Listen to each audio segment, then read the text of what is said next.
৳৫০ য় ১ pound cake. হ্যাঁ ভাই, ঠিকই শুনেছেন। কিছুদিন পর কিছু পপুলার গ্রুপগুলোতে আপনারা ৳৫০ য় ১ পাউন্ড কেক কিন্তু পেয়ে যাবেন। ইদানিং আমি দেখতে পাচ্ছি যখন কোনো ক্লায়েন্ট পোস্ট করে ৳২০০ য় ১ পাউন্ড কেক দিতে পারবেন বা ৳৩০০ য় ১ পাউন্ড কেক দিতে পারেন। তো কিছু বেকারস আপু আছে, খুব সুন্দর করে তাদেরকে ইনবক্সে ডাক দেন এবং ডাক দিয়ে তাদের কাছে আপনারা ৳২০০-৩০০ য় ১ পাউন্ড কেক সেল করেন। আমার কথা হচ্ছে, আপনারা কোন রেসিপি ফলো করে আপনারা ১ পাউন্ড কেক ৳২০০ ৳৩০০ দেন, একটু জানাবেন তো।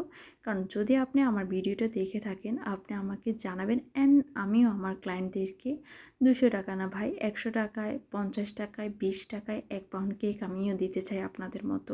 কারণ আপনাদের মতো বেকারসদের জন্য অন্যান্য যেসব প্রফেশনাল বেকারস আছে তাদের প্রবলেম হচ্ছে।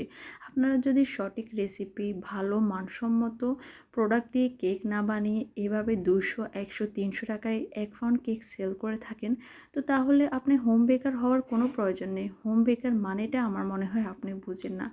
তো আমার কথা হচ্ছে, যদি বিজনেস করারই হয় তো আপনি বিজনেস রুলস মেনে সব কিছু বুঝে শুনে কীভাবে সেল করবেন, কীভাবে ক্লায়েন্টের কাছে একটা ভালো প্রোডাক্ট পৌঁছাবেন, সেই সব কিছু জেনে তবেই বিজনেস করতে আসেন। অন্যথায় আপনার নিজেরও প্রবলেম করবেন না, অন্যদেরও প্রবলেম করার সুযোগ করে দিবেন না। আল্লাহ হাফেজ।